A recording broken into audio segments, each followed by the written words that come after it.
जय माता दी दोस्तों। जैसे मैंने आपको पार्ट 1 में बताया था स्वयं सिद्धि, जैसे मैंने आपको उसमें लास्ट में ये बताया था कि जब आप जाप करते हैं, ओम का जब आप जाप कर रहे हैं और जाप करते समय आप इंटरनली भी अंदर से मन से भी ओम का जाप करें और उसके बाद जब ये जाप आप 10 से 15 मिनट का कर लें तो एक कोई भी गोली, जैसे जो बच्चे बंटे खेलते हैं या वो हो, चाहे एक रुद्राक्ष हो जैसे मैंने गले में पहन रखा है, ऐसे एक रुद्राक्ष अपने हाथ में रखकर उस रुद्राक्ष के ऊपर आपको अपनी आंखों से फोकस करना है और यहाँ पर इमेजिन करना है, उस रुद्राक्ष को यहाँ इमेजिन करना है और अपनी आंखों से उसको एक फोर्स देना है कि वो अपनी जगह से मूवमेंट करे। ठीक है, जैसा मैंने आपको बताया था लास्ट वीडियो में। सो जब आप ऐसा करने लगते हैं 15 दिन 20 दिन 20-18 दिन में तो मुझे सक्सेस मिली थी, कई लोगों को 15 दिन में भी मिल जाती है, कई लोगों को 50 दिन भी लग जाते हैं। जिनका फोकस बिगड़ा हुआ रहता है उनको टाइम लगता है। ठीक है, सो जब जिस दिन ये रुद्राक्ष हिलने लगे या वो बंटाएं हिलने लगे, आप ये समझ जाना कि आप स्वयं सिद्धि आपके लगभग पास आ गई है। ठीक है, स्वयं सिद्धि का मतलब क्या हुआ मैं आपको ये बता देता हूँ। देखिए, स्वयं सिद्धि में आपको कोई आकाश से कोई चीज़ ऐसी नहीं आ जाएगी गिफ्ट कि आप उसको लेकर आप बहुत अमीर हो जाएंगे या आपके पास बहुत सारी शक्तियाँ आ जाएगी। स्वयं सिद्धि का मतलब होता है कि आपने अपने इस शरीर की ताकत को एक्टिवेट कर लिया है। मतलब अभी आप 1 GB हैं। जैसे हम लोग हैंडसेट चलाते थे कीपैड वाला, ठीक है, आज हम 5G तक फ़ोन चला रहे हैं, तो आप अपग्रेड हो रहे हैं। तो आपने अपने आप को अपग्रेड कर लिया, आपके सुप्त सोए हुए मन को अपग्रेड कर लिया। आप इस अपग्रेडेशन को छोड़ेंगे नहीं, इसको और अपग्रेड करते रहेंगे, लगातार उस प्रैक्टिस को बनाए रखेंगे। जब आप लगातार उस प्रैक्टिस को बनाए रखेंगे, 20 दिन बीत जाए, 50 दिन बीत जाए, उसके अंदर और फोकस डालिएगा। फिर कई और चीज़ों को देख के उनको अपने पर फोकस डालना शुरू कीजिएगा। अब आप देखेंगे कि आप कई चीज़ों को नियंत्रण करने की शक्ति आपके अंदर आ रही है।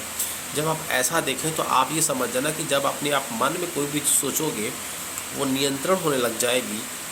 तब आप सोचिए आप स्वयं सिद्धि प्राप्त कर चुके हैं। ठीक है, इसके लिए क्या जाप किया आपने? सिर्फ मेडिटेशन किया 15 मिनट और 5-10 मिनट, 10 मिनट के 5 मिनट कम से कम उस रुद्राक्ष या उस गोली के ऊपर आपने मेडिटेशन किया था। उसकी वजह से आपको वो सिद्धि प्राप्त हो गई जिस सिद्धि के लिए लोग भटकते रहते हैं, कई गुरुओं के पास चक्कर लगाते हैं। ठीक है, लेकिन आप ध्यान रखिएगा, जब आपको ऐसा लगे कि जब आप मेडिटेशन कर रहे हैं, मतलब उस गोली के ऊपर या रुद्राक्ष के ऊपर, और आपका फोकस नहीं बैठ रहा है, तो घबराने की ज़रूरत नहीं है। आप सिर्फ उसको देखते रहिए, सिर्फ एक टक देखने की आदत रखिएगा। आँखें कम से कम झपकानी है उस समय जब आप इसे देखें। ठीक है, कम से कम झपकानी है, कोशिश करना है कि कम से कम झपके और 5 मिनट कम से कम दें उसको। आप देखेंगे कि बहुत जल्द आपके पास स्वयं सिद्धि आ गई है। सब स्वयं सिद्धि हो जाएगी दोस्तों, उसके बाद आप तैयार हैं उस सिद्धियों को प्राप्त करने के लिए जिसके लिए आपने इस लाइन को चुना है।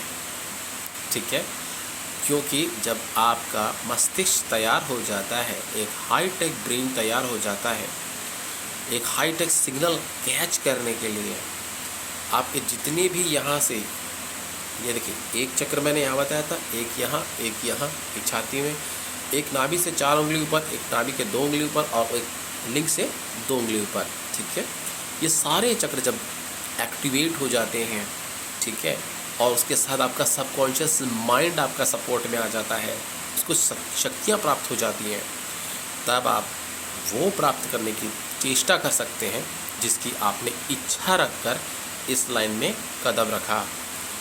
आप देखेंगे कि किसी का भी भूत भविष्य आपको ऐसे ही दिख जाएगा। क्लियर हो गया? कहीं भटकने की ज़रूरत नहीं पड़ेगी आपको। मैं अगली सीरीज़ में कुछ नया लेकर आऊँगा दोस्तों। ठीक है, अब मैं इसके साथ ही इस वीडियो को विराम देता हूँ और उम्मीद करूँगा कि आप इस मेरे बताए हुए इन मार्ग पर चलकर बहुत सरलता के साथ अपनी जो ईश्वर के प्रति श्रद्धा है या इन शक्तियों को पाने की चाहत को पूरा कर पाएंगे। धन्यवाद दोस्तों। जय माता दी।